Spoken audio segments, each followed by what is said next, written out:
When I stepped out onto the balcony that morning, the sun already high and merciless over the sea, I didn't expect to see him below, leaning against the car with his arms crossed, waiting. Not for me, I told myself, but for anyone who needed a ride to the market. And yet, when his eyes met mine, something shifted. My husband was inside, still asleep, one arm thrown across my pillow like a claim he no longer tried to defend. I stood there barefoot in my linen nightdress, the sea breeze pressing it to my body like a second skin, and for the first time in years, I felt visible. I almost turned back inside. Almost. But I didn't. I grabbed my woven bag, slipped on sandals, and went down. We drove in silence at first, the windows down, warm air dancing around us. I watched his hand rest on the wheel, steady, sun-kissed, veined with age and something else, confidence maybe. Halfway there, he said something that made me laugh, really laugh, and I startled at the sound. It had been so long. Too long. That day didn't feel like the beginning of something. But looking back now, I know it was. And I know where it led. Because 3 months later, everything I knew would unravel with a single sentence from him. But before I tell you what he said, before I explain how I let it happen, and why I still don't regret it, tell me in the comments, have you ever met someone who reminded you of the version of yourself you thought was gone forever? I remember the way the linen stuck to my back as we arrived, our first day in that whitewashed coastal house. The sea was bluer than I remembered, as if nature itself was mocking my faded sense of wonder. My husband was in one of his familiar moods, polite, efficient, distracted. He busied himself with the luggage and logistics while I stood still, watching the seagulls loop lazy arcs over the bay. We hadn't taken a proper trip together in years. Not since the last one, where we ended up arguing over something so trivial I can't even recall it now. This time, we told ourselves it would be different. That the sun, the quiet, the distance from obligations, it would reconnect us. I think I believed it more than he did. He had work to finish, calls to take, a few meetings even, squeezed into the margins of our supposed escape. He didn't mention that his stepfather would be joining us. I first saw him leaning against the garden gate as we pulled into the driveway. Older than I remembered, but still tall and assured, like he'd been waiting for something without losing patience. He greeted my husband first, a firm handshake and a chuckle at some inside joke. Then he turned to me. "You haven't changed," he said. And it wasn't a compliment, not exactly. It was an observation, made with eyes that saw more than I wanted to reveal. Dinner that night was a quiet affair. The house echoed with the clink of forks and the occasional cough from the open patio door. My husband excused himself before dessert, citing emails. I stayed. He poured more wine. The kind of wine that didn't rush you, it waited. He asked how I'd been. Not the way people do out of politeness, but with a tone that suggested he actually wanted an answer. I said the usual things, fine, busy, tired. He tilted his head slightly, as if trying to focus on a distant sound. "You disappear when he's around," he said. The words stung more than they should have. I changed the subject. He let me. The next morning, my husband was already on a call when I emerged from the bedroom. His laptop open, voice firm, barely glancing at me as I passed. On the counter was a note, "You and my dad should go to the market. Too hot for me today. Too hot." As if that explained everything. I almost crumpled the note, but instead I tucked it into the side of my woven bag and nodded to no one in particular. He was already by the car when I stepped outside. Sunglasses, a half smile, and that same stillness. Like a tree weathering decades without losing its shape. The drive was quiet for the first few minutes. I didn't know what to say. Small talk felt too loud, too false. Eventually he broke the silence. "I always liked this road," he said. Feels like it leads nowhere and everywhere at once. I nodded. It's peaceful. It's lonely, he countered, but gently. At the market, he walked beside me without hovering. He carried the heavier bags, negotiated prices with practiced charm, and at one point, when I dropped a peach, he caught it midair with a soft laugh. I laughed too. Not because it was funny, but because my body remembered how. People stared at us, I noticed it. Not with suspicion, but with curiosity. Two people together, comfortable, laughing.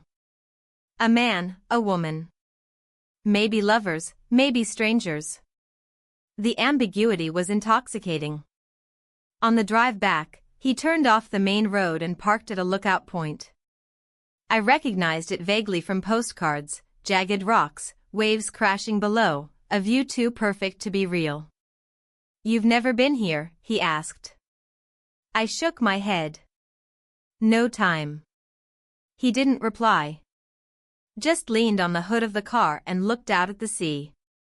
I joined him, the wind lifting strands of my hair across my face. He reached out and tucked one behind my ear. You're allowed to want more, you know. The sentence hung between us, weightless and dangerous. I turned to him. More of what? Of life, he said. Of laughter. Of someone seeing you. The breeze stopped. Time stretched. I didn't think. I didn't plan. We kissed. And it wasn't fireworks. It wasn't desperate or cinematic. It was quiet, grounded, inevitable. When I pulled back, his eyes searched mine, not for permission, but for understanding. We said nothing on the drive home. My hands trembled slightly as I carried the groceries inside. My husband was still on his call, pacing the terrace. He waved distractedly. I nodded. Later, as I unpacked the fruit, I noticed the peach he had caught. It was bruised. So was I. Not visibly. Not yet. But something inside had cracked open, and I wasn't sure if it could or should be closed again. The morning after, I woke up before anyone else. The light outside was still soft, the kind that slips through linen curtains like a whisper rather than a command.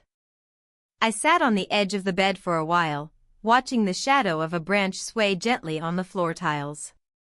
My husband snored softly behind me, the covers tangled around him like ropes. I didn't feel like his wife.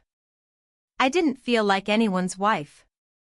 I felt like a woman who had crossed a threshold she hadn't realized she'd been standing at for years. In the bathroom, I brushed my teeth with a trembling hand. I avoided my reflection. There was something about mirrors that morning that felt like accusations. Instead, I focused on the sounds outside, birds, a dog barking distantly, and the low murmur of a car engine starting. That was him, I thought. I wrapped myself in a shawl and stepped onto the terrace. He was already leaning against the rental car, coffee cup in hand, looking like someone who had made peace with something. When he saw me, he didn't wave or smile. He simply waited. That silence between us was no longer neutral. It buzzed with memory, tension, something unspoken but solid. My husband came out half an hour later, phone in hand, mid-call. He gestured that he'd be a while. He didn't even notice that I was dressed. You two go ahead, he mouthed, pointing toward the car, his eyes still locked on his screen. So we did. The market was livelier that day, more people, more sound. I noticed things I hadn't before, how the vendors called to each other, how the tourists clutched straw baskets like lifelines, how the scent of mint and figs made the air feel thicker. He walked beside me but not too close. Still, I felt every inch between us like it was part of my skin. We spoke very little. Occasionally he'd point something out, a crooked vase, a child chasing pigeons, and I'd nod or smile. I didn't know how to exist next to him anymore. Not after yesterday. And yet, I couldn't bring myself to pull away. When we reached the spice stall, I stopped. There was something grounding about the jars, the colors, the textures, the names. Cardamom. Sumac. Clove. I reached for a small jar of dried lavender. My fingers shook. He noticed. He didn't touch me, but he leaned in slightly. Lavender helps with tension, he said, so quietly I almost missed it. I replied without looking at him. I'm not tense. He didn't argue. We drove back with the windows down. The breeze tangled my hair, and I let it. I kept my eyes on the horizon, pretending that if I didn't look at him, everything would rewind. But memory doesn't work that way. It embeds itself in your body, in your fingers, your breath, the base of your neck. Back at the house, my husband was still on his call, pacing along the edge of the garden with the same intensity he brought to business meetings and Sunday dinners. I carried the bags into the kitchen, unpacking them slowly. Each object felt symbolic, the fruit, the herbs, the bottle of oil he had chosen for me, saying it would bring out the flavor in whatever you're cooking up. Later that afternoon, I found myself in the guest room folding towels. The bed was freshly made, corners crisp, untouched. It felt like a place waiting for something, or someone. I sat on the edge and let my fingers rest on the cool sheet. The quiet was deafening. He passed by the doorway, paused, and then kept walking. I stayed in that room for nearly an hour. No one came in. I needed that, the solitude, the echo of my own thoughts. I tried to think of what this meant. What it didn't. Whether it had already become something I couldn't undo. At dinner, the three of us sat around the patio table. My husband talked about a potential deal, a client with too many demands, the absurd price of local wine. I nodded at the right times, smiled when required. Across the table, his stepfather barely touched his food. I might head into the city tomorrow, he said casually, cutting his grilled fish into precise pieces. Visit some old friends. My husband shrugged. Go for it. We'll hold down the fort. I felt something drop inside me, a pebble into a deep well. I didn't say anything. After dinner, my husband excused himself again. Another call. Another screen. Another hour lost. I stayed out on the terrace. The air was thick with salt and the slow creak of cicadas. He joined me after a while, standing near the railing, facing the sea. You're angry with me, he said. I didn't answer. He waited, then added, not for what happened, but for what it made you realize. That made me turn. You think you know me that well? He shrugged. I think you forgot you could want something. I didn't want this conversation. I didn't want any of it. And yet I didn't go inside. He moved a step closer. Not enough to touch. Just enough to be undeniable. You're playing with something dangerous, I whispered, more to myself than to him. We both are, he said. But only one of us admits it. We didn't touch. Not then. But something passed between us, like static, like a line being drawn and then smudged. That night, I lay beside my husband in bed, eyes wide open. He shifted in his sleep, his arm brushing mine, but it didn't ground me. It reminded me how much space could exist between two people sharing a mattress. Outside, I heard a door open, quietly, carefully. Then footsteps on gravel. I closed my eyes and let the sound fade. My body remembered. My mind tried to forget. Neither succeeded. The following day began with silence, not the peaceful kind, but the weighty quiet that clings to walls and lingers behind every action. My husband had already left the house by the time I got up. He'd mentioned a museum visit the night before, one of those outings we used to plan together in the early years. Now he made those plans without me, almost as if freeing me from them. Or maybe from himself. The kitchen was filled with sunlight, and yet I couldn't shake the grayness in my chest. I moved through the morning like someone living in a house not her own, careful not to disturb the arrangement of cups, the angle of the chairs. I made coffee, but it tasted wrong. Burnt, too bitter. I poured it down the sink and stood there longer than I needed to, watching the water spiral away. He was outside, kneeling in the small herb garden near the side of the house. I watched him from the window. There was something deliberate about the way he moved, as though the act of pulling weeds was sacred. Or maybe it was just a way to keep his hands busy. He hadn't knocked on my door that morning. Hadn't said a word when we passed in the hallway. I wasn't sure if that was a mercy or a cruelty. Eventually, I walked out. Not toward him, just outside. The air felt thick, not from humidity but from something unspoken between us. He didn't look up when I passed. I didn't expect him to. I wandered through the garden, pretending to examine the plants, to notice the bees, the curve of a leaf curling under the sun. But my mind wasn't in any of it.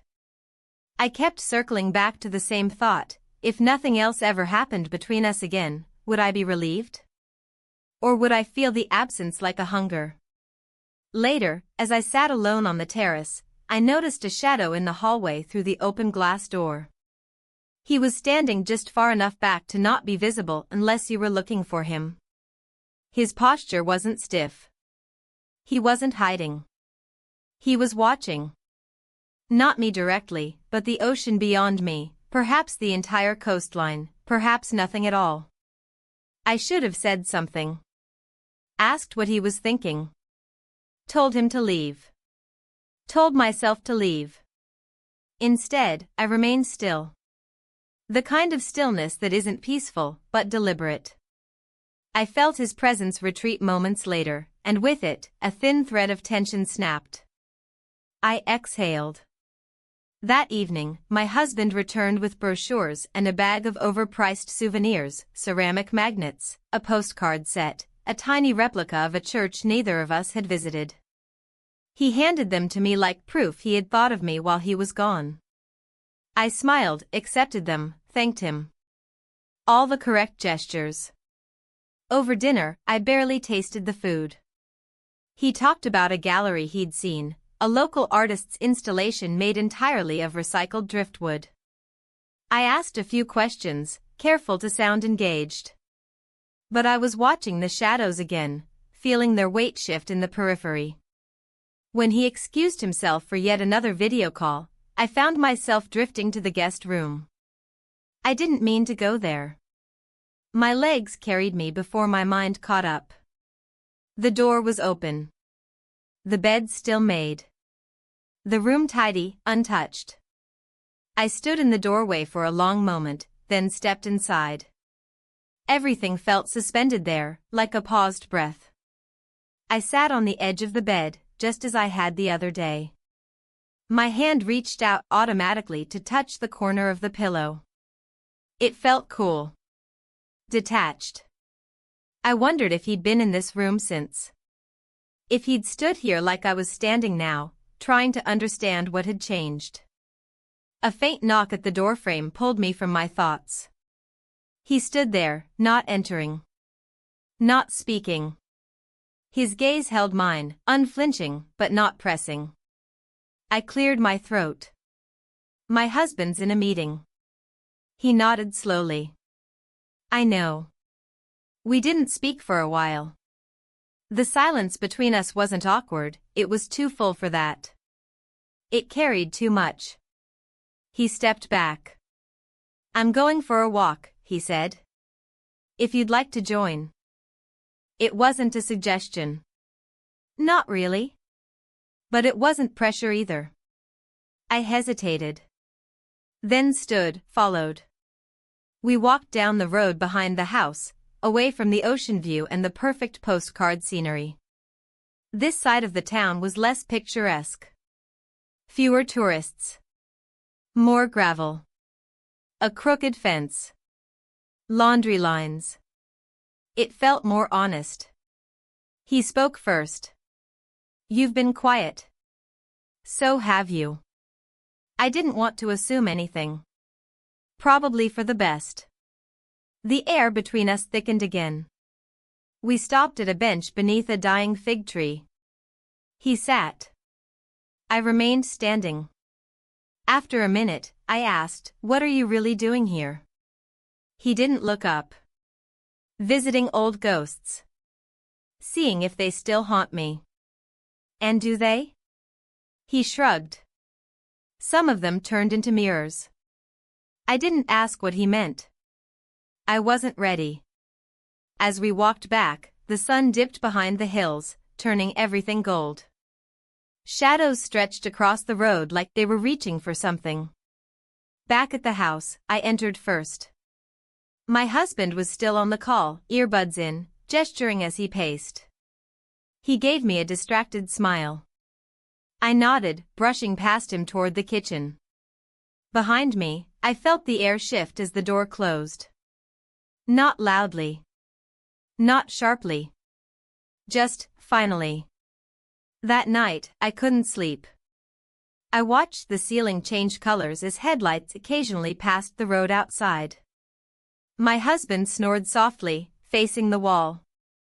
I turned toward him, studied the line of his back, the curve of his shoulder. We hadn't touched in days. Weeks, really. I wasn't sure who stopped first. Maybe both of us. I turned away. My phone buzzed with a calendar notification. Something mundane. Groceries. A reminder to pay the water bill. The world outside still moved in rhythms I no longer belonged to. My body ached, not with illness or exhaustion, but with confusion. With anticipation. With the quiet grief of something already halfway gone. Outside, a breeze rattled the terrace door. And I realized I'd spent the entire day avoiding myself. The morning crept in slowly, pressing against the windows with its quiet persistence. I stayed in bed longer than usual, my eyes open, fixed on the seam where the ceiling met the wall. I didn't want to move. Movement meant engaging, and engagement meant facing another day of pretending. Eventually, I got up and dressed without thinking, moving through my routine like someone walking through a house that wasn't hers. I chose a pale cotton dress that clung lightly to my body and tied my hair back with a piece of linen I found in the drawer. I didn't care if anyone saw me like this. Or maybe I did. Maybe that was the point. The kitchen was empty. The ceramic pitcher was still half full of yesterday's water, a film forming on the surface. I poured it out and refilled it slowly, letting the faucet run longer than needed. I wanted to hear something mechanical, something steady, something that made sense. He was outside again, this time trimming a hedge near the fence. I watched him from the window for a long time, the way he bent with care, the deliberate movements. There was no urgency in him. No rush to finish. It was like he knew how to fill time without forcing it. My husband sat in the living room, scrolling through his tablet, earbuds in, occasionally laughing at something I couldn't hear. He looked content. Pleased with the weather. Pleased with himself. Oblivious to anything else. Or choosing to be. I asked if he wanted to join me for a walk. He waved a hand vaguely and said something about a call in half an hour. I left alone. I walked toward the sea, taking the narrow path that cut through a slope of wild grasses and olive trees. The wind was gentle, and the air had that dry, mineral scent that always reminded me of old stone. I didn't take my phone. I didn't need directions. I wasn't going anywhere new. He must have seen me from the garden. Or maybe he followed the same instinct. I heard footsteps behind me not long after I turned toward the cliffs. I didn't look back. I just kept walking, each step deliberate, grounded. The sound of his approach didn't alarm me. It steadied me. When I finally stopped, it was at a rocky outcrop overlooking the sea. The water stretched endlessly, indifferent, always moving. He came to stand beside me, not too close. Just present. The silence was thick, but not heavy. It carried something like understanding. "You come here often?" he asked after a while, voice soft, nearly drowned by the wind. "No," I said. "This is the first time I've chosen to." He nodded slowly, like that made perfect sense. We stood there for a long time. The breeze toyed with strands of my hair, and I made no effort to tame them. My hands rested on the stone ledge, warm from the sun. His hands remained at his sides, but I was aware of their nearness, the invisible thread that tethered him to my awareness. "Does he know?" he asked quietly. I didn't answer. After a pause, he added, "Not about us. About you. What you've been feeling." I still didn't answer. Not because I was avoiding it, but because the question itself was too large, too entangled with everything I hadn't said in years. "He doesn't look at you," he said. "Not really." "He used to," I replied. "Then what happened?" I thought for a long time before answering. I stopped asking to be seen. That was the truth of it. Not a betrayal. Not a dramatic shift. Just erosion. Quiet, unnoticed, until something essential was gone. On the way back, we didn't speak. The silence wasn't strained. It was full of things we both understood. Things that didn't need repeating. At the gate, he turned to me. "You know this isn't a game." "I know. And I'm not here to save you." "I don't want to be saved." He nodded once, then went inside ahead of me. The rest of the day passed in fragments. My husband prepared a late lunch, slicing tomatoes and olives, humming a tune I didn't recognize. I set the table, aware of my own hands, the way they trembled when I reached for the plates. He noticed nothing. We ate together, all three of us. Conversation drifted between banalities, whether of food, a neighbor's noisy dog. I watched them speak to each other like strangers trained in civility. There were no sparks, no tension. Just the smooth, practiced exchanges of people who no longer needed to listen. I excused myself early and went to the terrace. The sun hung low now, casting golden lines across the floorboards. I sat with my legs curled beneath me, listening to the sea, the faint clatter of dishes inside, the murmurs of distant laughter from another house. I didn't know what I was waiting for. But I stayed. He came out after a while, not sitting, just leaning against the post, watching the horizon. I didn't look at him, but I felt the shift in the air. "You've changed," he said eventually. "I don't feel changed," I replied. "You've stopped pretending you're content." I turned toward him then. His face was calm, but not detached.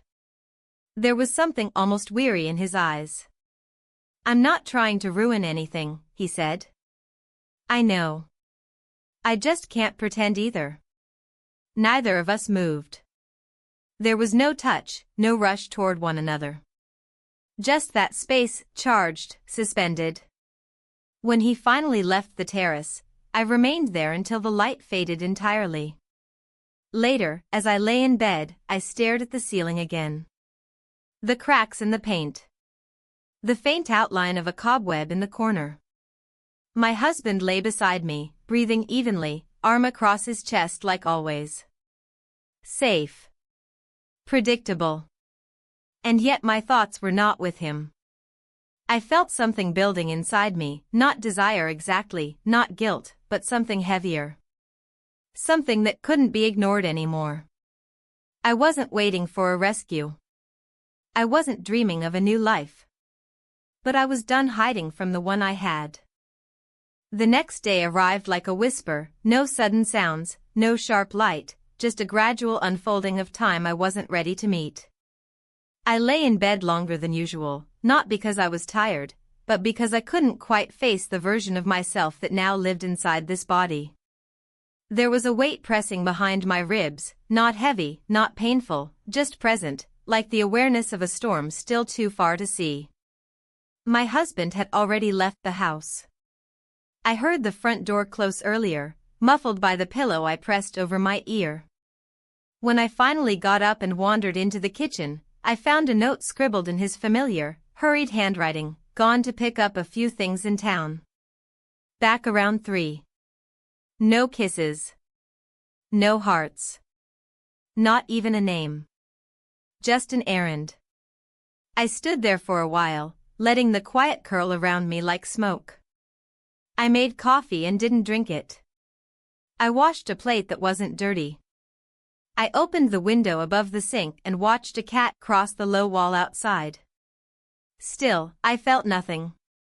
Or too many things at once to separate them. When he entered the room, I didn't startle. I think I had been expecting him. He didn't speak at first. Just nodded in acknowledgement as he poured himself a glass of water. The distance between us felt shorter than the width of the kitchen tiles. I could feel his presence like heat, radiating in waves that made my breath unsteady. We didn't need to speak. We had passed that stage. I thought he'd be here, he finally said, glancing at the empty coffee cup I'd abandoned. His tone was light, but his eyes held something deeper, as if looking for the edges of my resolve. He left early, I replied. Said he'd be back later. He nodded, then looked toward the open window. It's a beautiful day. I didn't respond. I wasn't interested in the weather. He turned back to face me. I was thinking of taking the car out. Maybe to that vineyard down the coast. I didn't ask why he was telling me. He didn't ask if I wanted to come. But I did. We drove in silence, the road winding like a question neither of us wanted to answer. The landscape unfolded around us, olive groves, rolling hills, the occasional stone farmhouse standing like a memory too proud to fade. I rested my hand on my lap, fingers slightly curled, deliberately avoiding the armrest that divided us. He glanced at me once, but said nothing. When we arrived, the vineyard was quiet, off-season. A few visitors lingered near the tasting room, but we stayed outside. He led me to a low stone wall that overlooked the fields, rows of vines stretching into the distance like green ribs. The sun was high, the sky cloudless. I sat first. He stood for a while, as if weighing something inside himself, then joined me. We didn't speak of anything important. He asked how long we'd been married. I told him. He asked if we ever thought about moving. I said sometimes. He asked what I wanted to do when I was younger. I told him I couldn't remember. He smiled at that. Not remembering is sometimes a way of protecting the truth. I looked away, unsure if he meant it as a warning or an invitation. He shifted slightly, just enough for our shoulders to touch. It was subtle. Barely contact. But it felt louder than any conversation we'd had. I didn't move. After a while, I said, "You don't make it easy." "Good," he replied. "It shouldn't be." There was a pause, a breathless moment where everything around us slowed. The wind held its breath. The leaves stopped rustling. Even the sun seemed to lower its voice. We kissed. No build-up. No dramatic lean-in. Just a moment that arrived without ceremony, and a decision that neither of us tried to explain. We kissed. And when it ended, I didn't pull away in shock. I didn't apologize. I didn't pretend it didn't happen. I just looked at him. And he looked back. Nothing more needed to be said. The drive home felt like a different road. The landscape hadn't changed, but I had. Everything around me seemed sharper, more saturated. The colors of the fields. The warmth of the leather seat. The hum of the tires against the gravel. My own heartbeat. Back at the house, we parted at the door like two people who had shared a secret too large for words. I went to my room and sat on the bed, hands folded in my lap, pulse racing but controlled. I waited for guilt. It didn't come. Instead, there was silence. Not the suffocating kind I'd grown used to, but something calmer. Clearer. Like air after a storm. Later, when my husband returned, he placed the shopping bag on the counter and kissed my cheek. I didn't flinch, but I didn't lean in either. He talked about the crowds, the heat, the traffic. I listened, nodded, made the right noises. But my mind was elsewhere. At dinner, we sat across from each other. He poured the wine. I passed the bread. We moved like dancers in a routine we both knew by heart, never stepping on each other's feet, never changing the rhythm. He didn't notice the difference. But I did. That night, I lay awake longer than usual. The sheets felt cold, even with his body beside me. I turned toward the window and listened to the night. I didn't cry.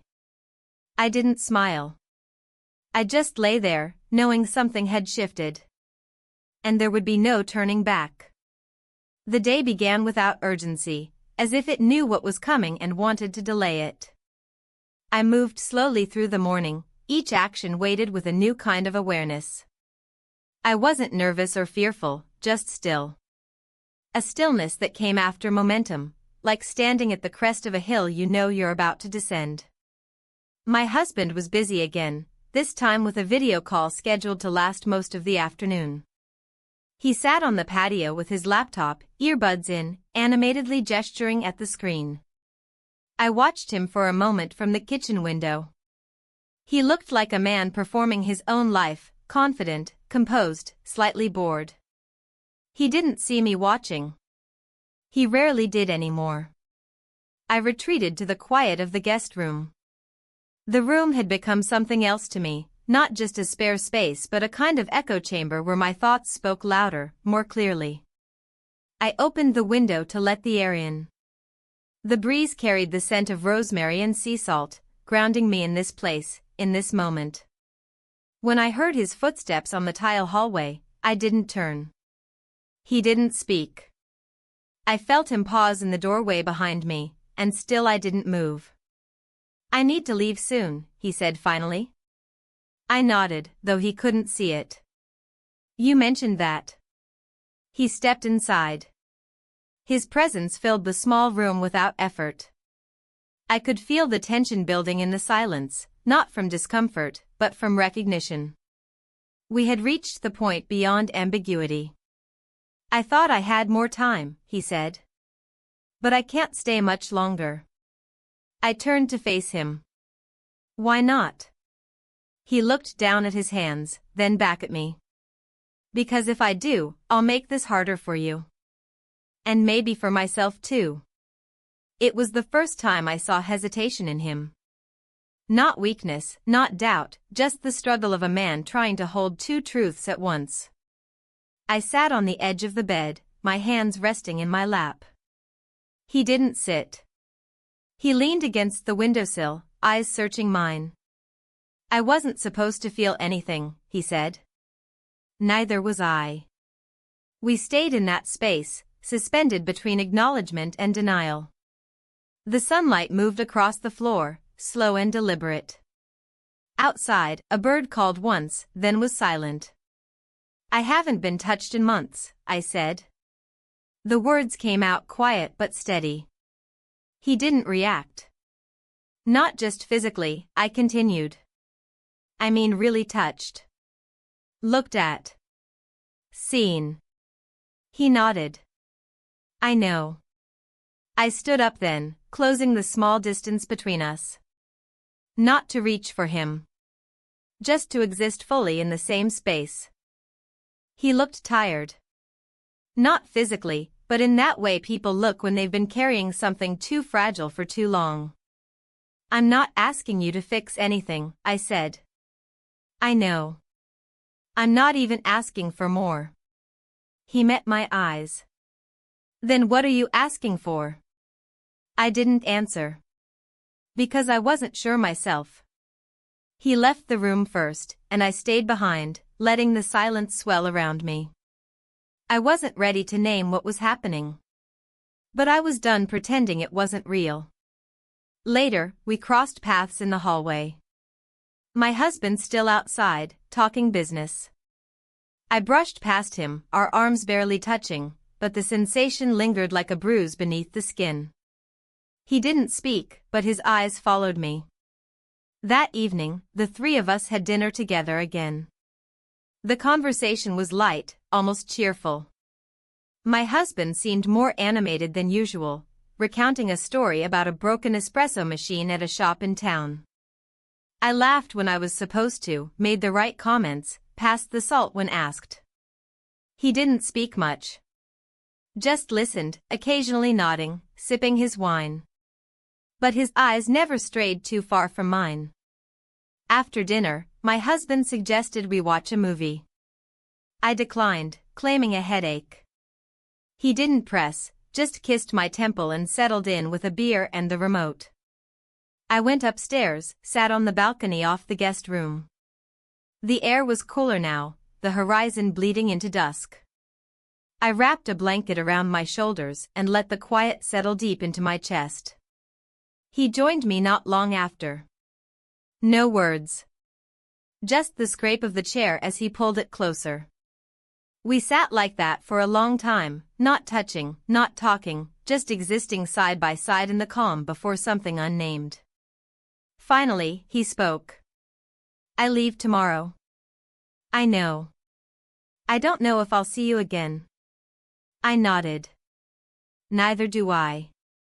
He turned to look at me. Would you want to? I didn't answer right away. The question was too big for the moment. Too close to everything I wasn't ready to admit. I don't know what I want, I said. But I know I don't want to forget this. He smiled, just barely. Neither do I. When he stood to leave, he paused for a moment behind me.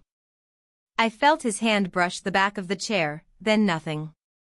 I stayed on the balcony until the sky turned black. In bed that night, I didn't sleep. I listened to the sounds of the house breathing, doors settling, pipes murmuring, the distant hum of electricity. My husband snored softly beside me. And I lay there, wide awake, waiting for morning, and for the moment when everything would quietly begin to change. I woke up to the sound of the front gate creaking open, followed by the low thud of the trunk closing. It was still early, the light outside was soft and slow, painting thin lines across the tiled floor. I didn't move at first. I listened. To the footsteps on gravel, the birds just beginning to stir, the hushed rhythm of a house preparing for something to end. I sat up and wrapped myself in the thin cotton robe draped over the back of the chair. My body felt unfamiliar, like it belonged to a version of me I hadn't fully become. I walked to the window and looked down. He was placing a small bag into the back seat of the car, moving without rush, but with finality. I didn't look away. I watched him close the door and lean against it, his gaze fixed on something beyond the road. I left the room without thinking, barefoot and quiet. The hallway was empty. My husband was still asleep. I could hear his breathing from behind the closed bedroom door, steady, shallow, predictable. That sound had once comforted me. Now it reminded me of routine, of repetition, of how far we'd drifted without making a sound. I stepped outside.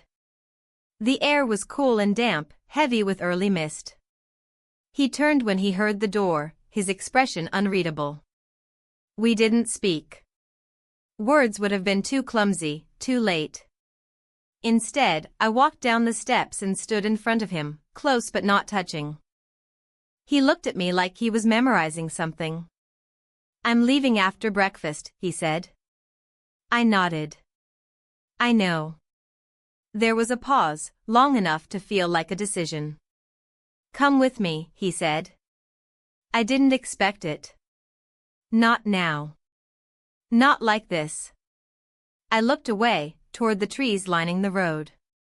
My heart pounded, not from fear, but from something harder to name. Not anticipation. Not guilt. Something heavier, like grief before the loss fully arrives. I can't, I said quietly. Why not? I turned back to him. Because it wouldn't change anything. Not really. You'd still be you. I'd still be me. And everything waiting for me would still be here. He looked down at the ground. So this is it? I didn't answer. I never meant to disrupt your life, he said. You didn't. You woke it up. Silence again, not bitter, not angry, just filled with the weight of understanding. I spent last night thinking, he said. About what this meant. About what we did. So did I. And? I swallowed. And I don't regret it. He let out a slow breath, not quite relief, not quite sadness. Me neither. We stood there like that for a moment longer, two people bound by something that couldn't last, but also couldn't be undone. I have to go inside, I said. He'll wake up soon. He nodded. I turned and walked up the stairs without looking back. Inside, everything felt too quiet. I went to the kitchen, boiled water, made coffee. My hands moved automatically, reaching for mugs, spoons, sugar. My eyes kept drifting toward the window. He didn't come back in. I sat at the table and waited. Not for him. For myself. For something inside me to shift or settle. I didn't know what I expected. Maybe closure. Maybe peace. Neither arrived. My husband entered the room 15 minutes later, rubbing his eyes, hair still tousled from sleep. Morning, he said, his voice heavy with the comfort of someone unbothered. Morning. He poured himself coffee and sat across from me. We ate in silence. Toast. Fruit. A boiled egg that went untouched on my plate. You look tired, he said eventually. Didn't sleep well. He nodded, then checked something on his phone. He's leaving today, right? I looked at him. Yes. Shame. He seemed to be enjoying the sea. I didn't reply. I didn't need to. After breakfast, I went to the guest room. The bed was made, the room already empty of anything personal. Only the faint scent of his cologne lingered, and even that began to fade the longer I stood there. On the windowsill, folded neatly, was a note. Not dramatic. Not emotional. Just one line, written in his neat, unhurried hand. We spent the night together, but you stayed with him. I stared at the paper for a long time. My fingers gripped the edges, then loosened. I didn't tear it up. I didn't hide it. I placed it gently in the drawer and closed it. Outside, I heard the car engine start. I didn't go to the window. I didn't watch him drive away. I just stood there. Still. Alive. Confused. And entirely changed. The house felt different after he left. Not quieter, it had always been quiet in its own way, but thinner, like something essential had been pulled from the walls and replaced with space I didn't know how to fill. I moved through the rooms more slowly than usual, brushing fingertips across surfaces, lingering in doorways. My husband noticed nothing. Or perhaps he noticed everything and chose the easier path of silence. The morning passed without conversation. We each occupied our own corners, our own rituals. I opened windows that didn't need opening.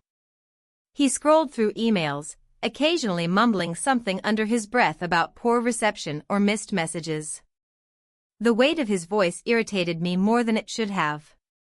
Not because it was loud or demanding, but because it was the same.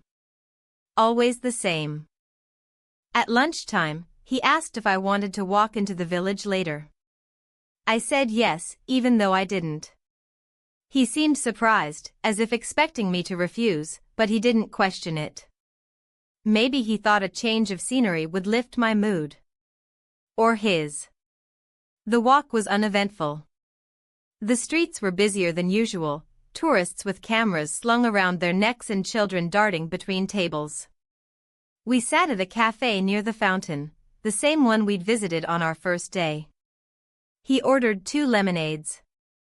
I watched people more than I listened to him. He talked about plans for the rest of the trip, how we might drive up the coast, see some ruins, maybe spend a day in the hills. I nodded in the right places, but my thoughts were elsewhere. On a note tucked away in a drawer. On a car pulling out of the driveway. On a silence I hadn't realized I would miss so quickly. After a while, he asked if I was feeling okay.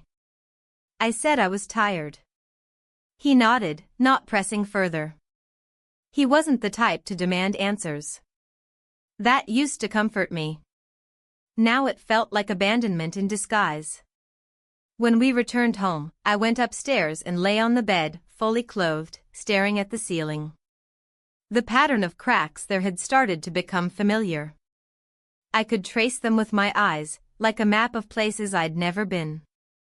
The ceiling fan ticked softly overhead, a mechanical heartbeat too steady to soothe. Later, I moved to the guest room. The bed was still made, the linens still tied at the corners. I sat on the edge for a while, then lay back, arms at my sides, breathing deeply. The air held a memory of him, not scent exactly, more like a shape. A presence that had taken up residence inside me and refused to leave. I stayed there until the light shifted. Downstairs, my husband was in the kitchen, chopping vegetables. The sound was rhythmic, precise. He looked up when I entered and asked if I'd like to eat outside. I said yes. Always yes to things I didn't want, because no felt too loud.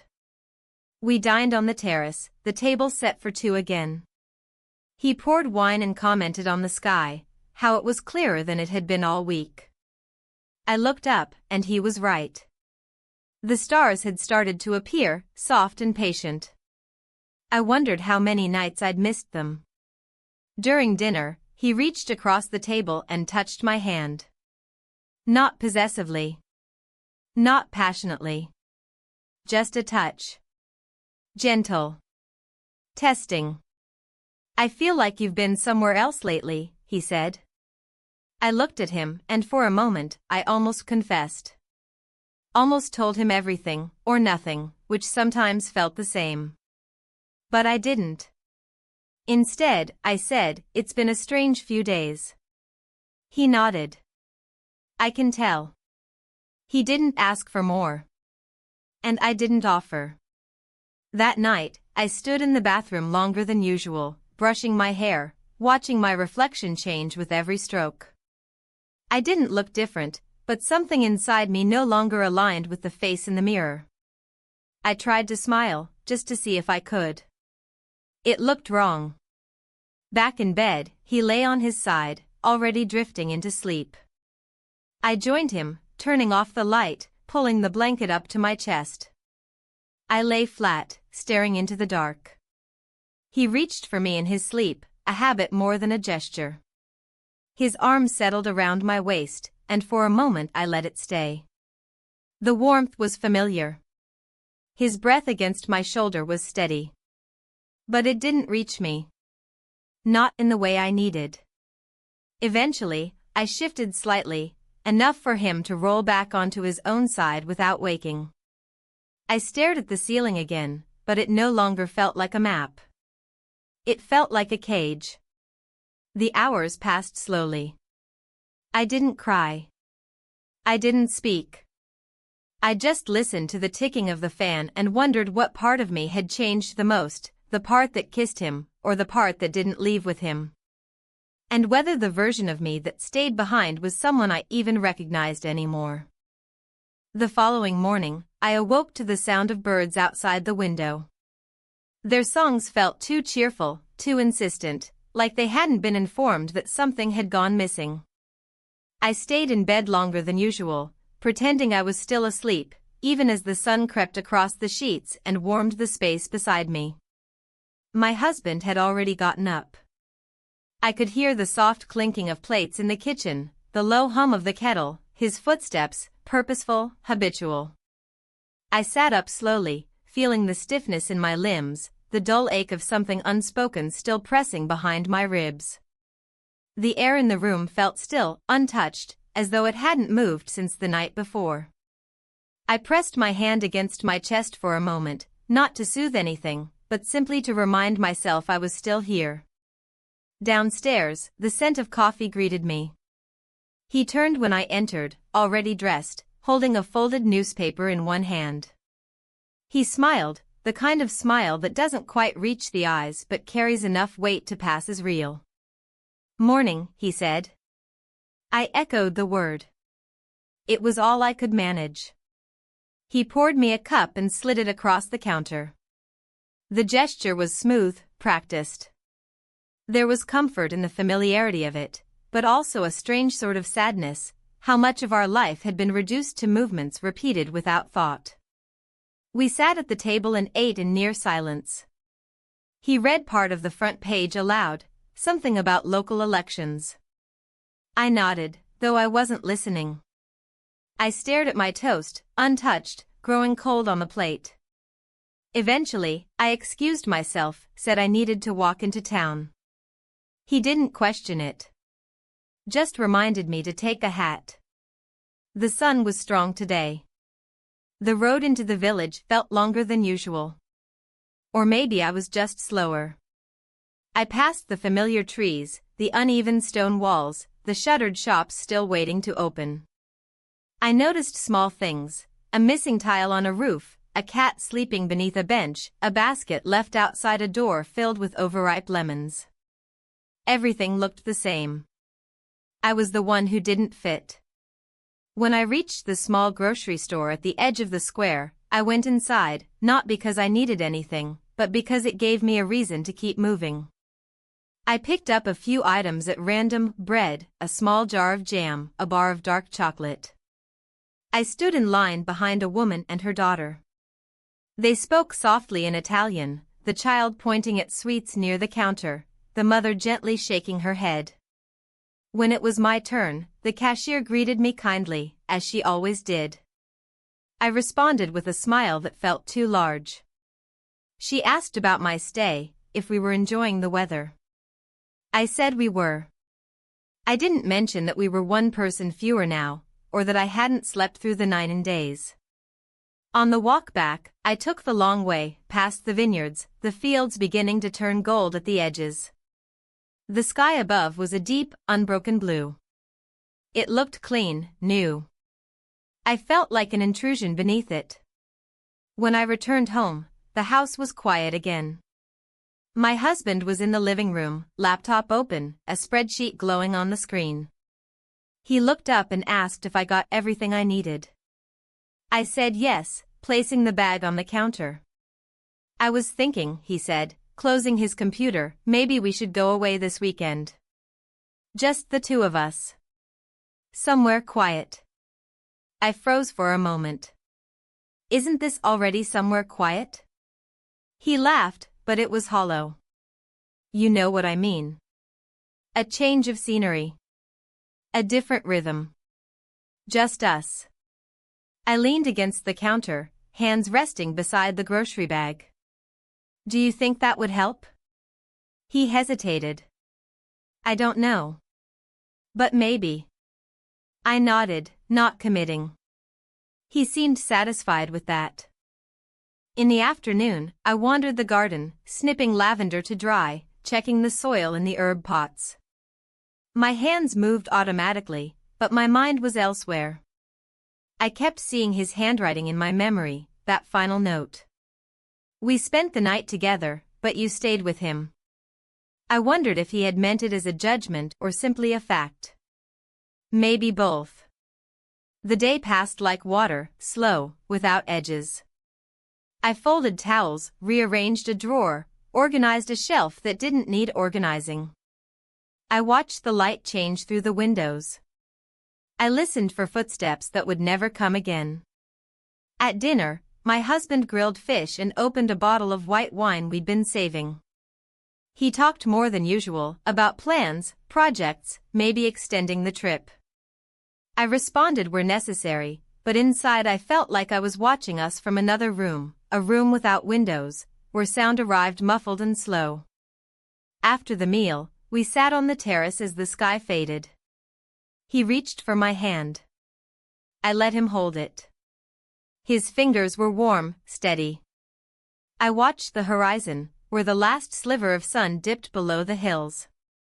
He said something about how beautiful it was here.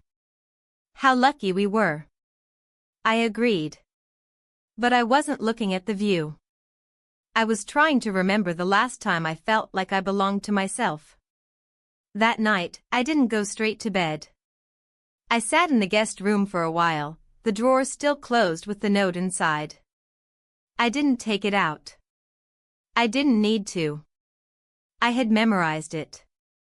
I ran my hand along the top of the dresser, along the edge of the window frame. My reflection in the glass was faint, blurred by the dark outside. When I finally joined my husband, he was already asleep. I lay down beside him and stared at the ceiling, waiting. Not for something to change, but for the truth to settle. That I had crossed a line I could never uncross. And I wasn't sorry. Only lost. There is a particular quiet that settles over a house when nothing else is expected to happen. It's not peace, exactly.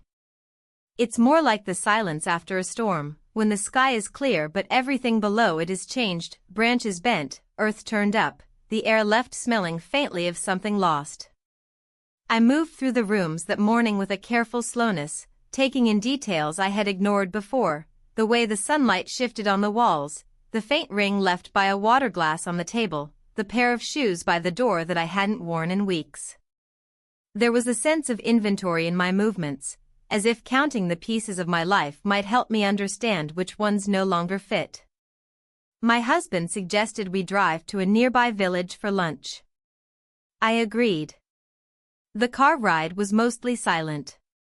He hummed along with the radio, his hand tapping the steering wheel out of rhythm. The road wound through olive groves and low hills, green and gold under the August sun. He pointed out a farmhouse he'd noticed on a run the week before. I listened, but my mind was somewhere else, drifting through the memory of a note in a drawer and the feel of a hand that would never reach for mine again.